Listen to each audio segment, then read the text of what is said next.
morning, everybody. My name is Crystal, and welcome to my YouTube channel. Alexa, what's the time, please? Good morning, Crystal. The time is 8:38 a.m. Alexa, what's the date today? Today is Tuesday, the 11th of February. Alexa, what's the weather outlook?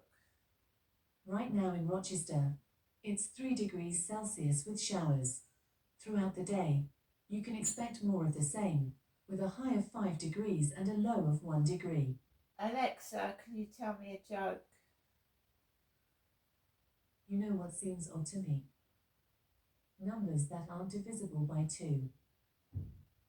Alexa, who was born on this day? Celebrities born on the 11th of February include Thomas A. Edison, Jennifer Aniston, Daniil Medvedev, Burt Reynolds, and Alex Jones. Alexa, who is Jennifer Aniston? Jennifer Joanna Aniston is an American actress. She rose to international fame for her role as Rachel Green on the television sitcom Friends from 1994 to 2004, which earned her Primetime Emmy, Golden Globe, and Screen Actors Guild Awards. She's also a singer. Alexa, what songs has Jennifer Lopez? This is LBC London. Alexa, what songs has Jennifer Lopez sung? Some songs by Pitbull and Jennifer Lopez are On the Floor, Let's Get Loud, Jenny from the Block, and I'm Real. So, good morning, everybody. My name is Crystal. Today is another murky, dull, dreary day, which looks like there may be some sign of rain coming later on. It's dark, it's miserable, it's one of those days where it's just, again, dirty, mucky, it makes you feel like you don't want to get out of bed sort of day. Do you know what I mean? It's been like that for the past week. Low visibility, and for people that suffer from SAD and depression, it can be absolutely terrible to actually try and get to motivate yourself to start the day. We must remember there, along with physical illnesses, there are invisible illnesses, and one of them is mental health illness as well. And a lot of people go on to end their own life because nobody's picked up the signs that that person is desperate for help. Because a lot of people hide, a lot of comedians do hide misery by being the star of the show, funny, looking like they're okay when they're not, right? Robin Williams was a brilliant actor and comedian, and he ended his own life. So anything can trigger it, from just a bad remark, constant bullying, just being fed up with everything. So these helplines, including the Samaritans and Crisis, are important, and I don't understand why some lines, even the 999 number, can be engaged, or someone's not there, or it's not answering. Do you know what I mean? Myself, I'm a strong person. I've been through a lot, and I really, really have. And it's beyond belief. I picked up the phone numerous times to victim support yesterday, and I couldn't get through, and it's supposed to be a 24/7 hotline. It's ridiculous. And they're mucking me about. I cannot speak to every person I've spoke to on victim support has been a woman, a female.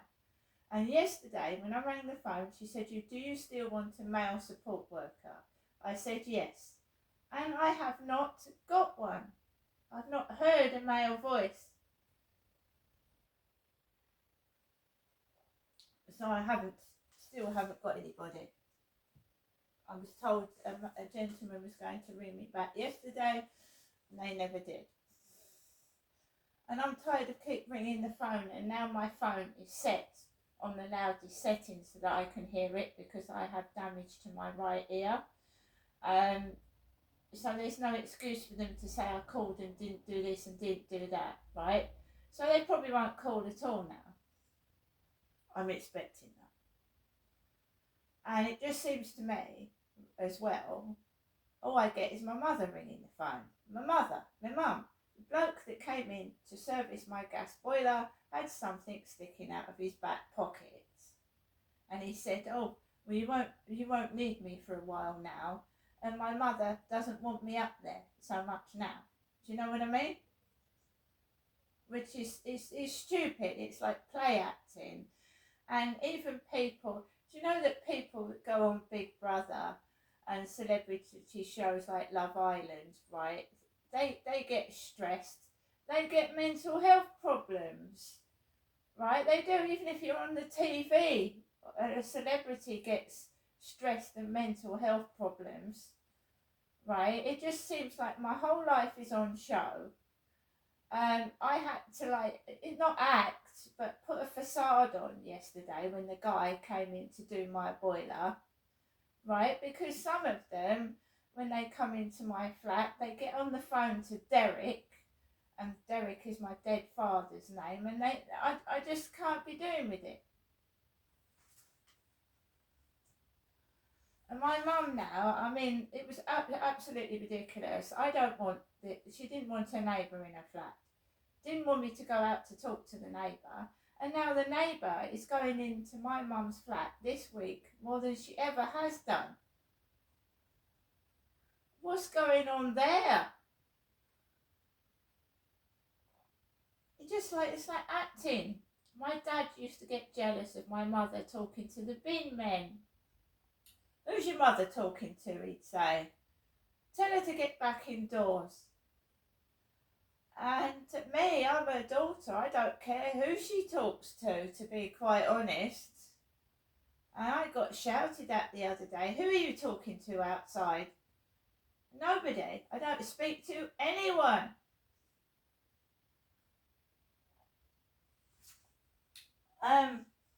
Today I've got no plans. It's a struggle on till the end of the week, and then I should be back on track for a little bit. But I'm going through these changes in my body, which is pissing me off. I'm going through the menopause, and your hormones, right? Once your ovaries are packed in, because that's where the eggs go. The ovaries, the eggs that produce babies, once they're gone, your ovaries they're packing the tools to make a baby, packing, right? And I feel like shit. I'm putting on weight, unexplainable weight, because I'm not eating half as much as I used to do. I'm not. So I'm putting on weight, right? And that is the menopause, right? When your hormones, your bits and pieces pack in. It feels like down below is shrunk up, not down, it's shrunk up. And I feel weird. Sometimes I feel like I'm getting a period, but there's no blood. And so I've got pains I've got the pains, but no blood. And then I'm thinking, well, I'm postmenopausal. When is all this going to stop? The only thing that I'm glad about is I've still got my hair, because a lot of women that go through menopause lose their hair. So I've got my hair. I'm grateful for that. But my stomach's bloating, my boobs are sore, and my bits down below feel like they're shrinking. I don't feel right. I don't like it. As for my mentality, when women go through the menopause, some go right through it without a care in the world. I just feel like shit. I don't want to get up. I was going out all the time. I'm sticking myself indoors and hiding away. I don't like people. This is not unusual for symptoms of the menopause. It isn't. For you to have like a mental lockdown where you just don't want to go outside, you don't want to do anything, you don't want to go out at all. You feel invisible, you're feeling horrible because your body's changing, so you don't really want to mix with people because if you feel it, you think, can people see it? I feel uncomfortable. I don't know when it's going to stop, and apparently some women in their 60s still get menopausal symptoms. It's horrendous. From someone that used to like to go out, right, not clubbing, dancing or anything like that, but even to the shop. And I used to give people what for and not give two hoots. But now I'm getting pissed off and fed up with everything. But I'm older and wiser, and I don't want to shout. I don't want to shout, and I don't want to scream, and I don't want to get into altercations. I just want to hold my head up high and be quiet.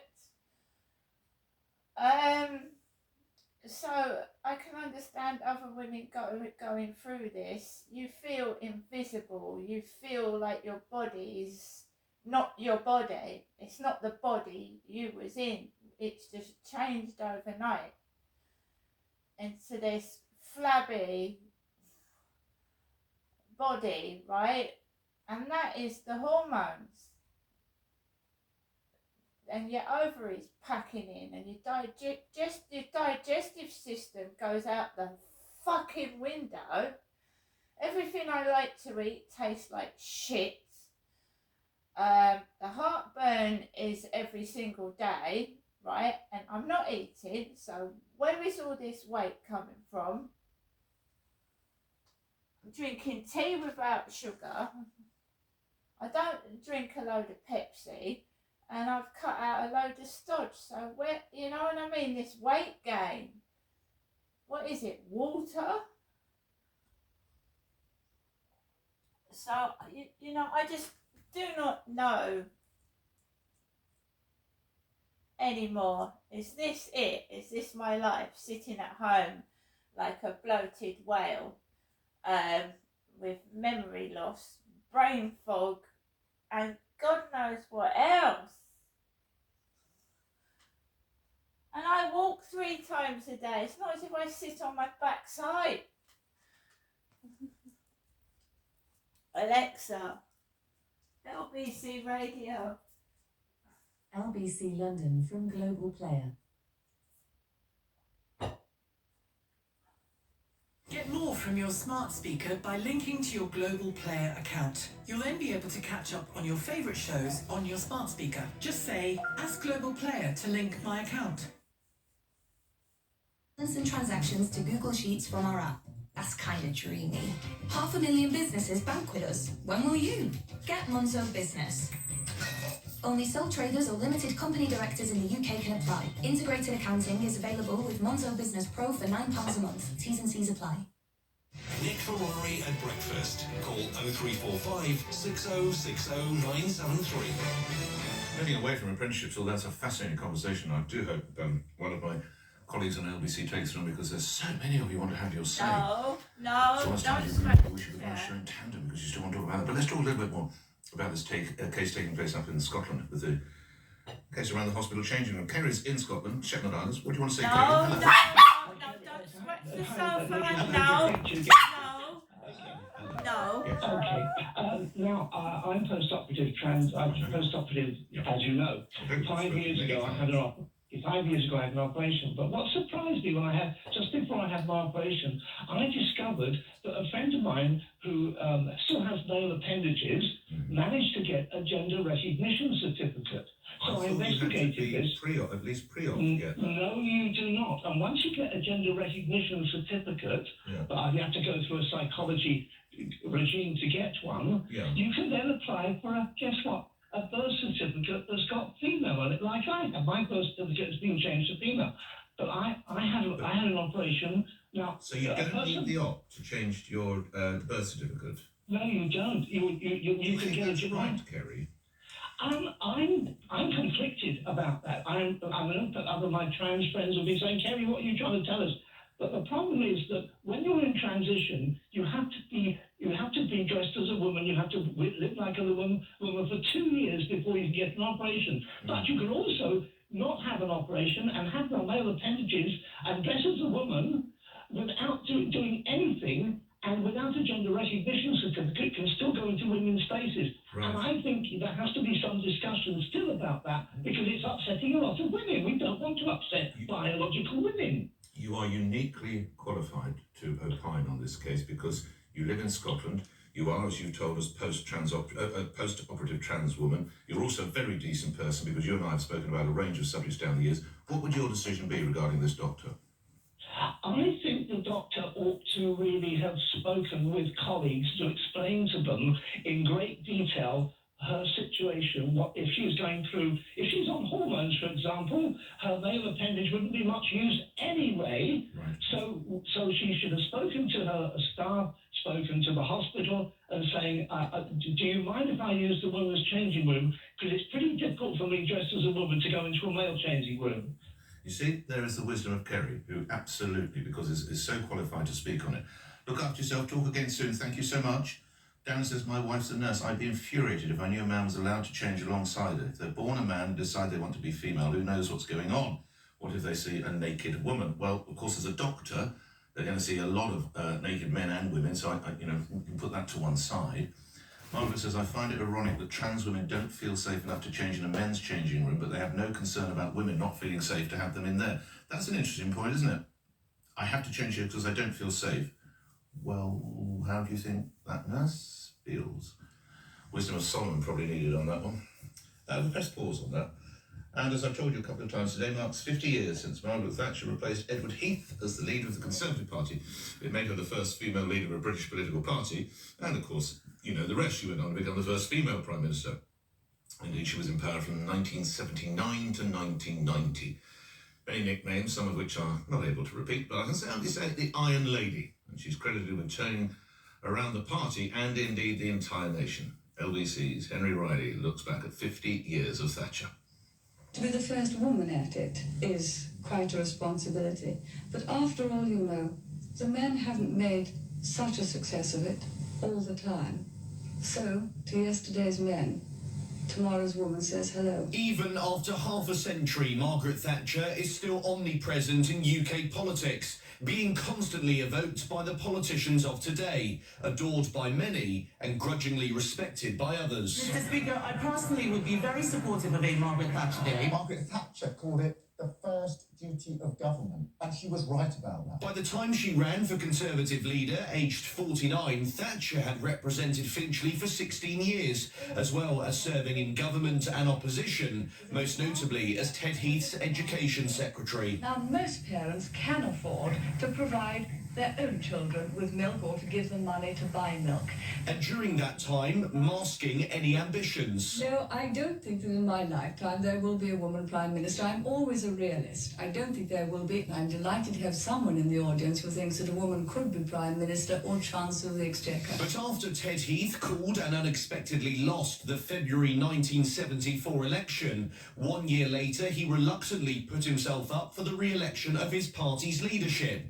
And it didn't go to plan, losing the first ballot to Thatcher and Willie Whitelaw losing to Thatcher in the second round. It's like a dream that the next name in the line, Harold Macmillan, Alec Douglas Hume and Edward Heath, is Margaret Thatcher. I shall take on the work with humility and dedication. Exactly the morning after your election, how do you feel about it now? Well, perfectly all right. Perfectly all right. Are you a little apprehensive about this new job? Of course. Everyone is starting a new job. Despite the Iron Lady's convincing win, in the initial weeks, she faced regular questions about her gender. Being a woman leader of a great party is one thing, but being a woman Prime Minister is something else. Do you think the country is really ready for a woman Prime Minister? Very much so. I think they should look at an extremely successful record of women Prime Minister. She would become Prime Minister 4 years later with an agenda of council house sales, privatisation, a crackdown on trade unions and an unexpected showdown over the Falkland British Islands. sovereign territory has been invaded by a foreign power. That country's armed forces attacked the Falkland Islands yesterday and established military control of the islands. A polarising figure who is still one of the most memorable leaders of her century, with 3 general election wins, becoming the longest-serving PM for over 150 years, with her long shadow still felt over politics To today. those waiting with bated breath for that favourite media catchphrase, the U-turn, I have only one thing to say. U-turn if you want to. The ladies not for turning. The applause rang out. That was Margaret Thatcher back in 1981 to conclude Henry Riley's report. 2 minutes before 9. Let's get at least one more call in on apprenticeships and the value thereof. Lee's in Shrewsbury. What can you tell me? Right, guys. Hope everybody has a great day today. See you later.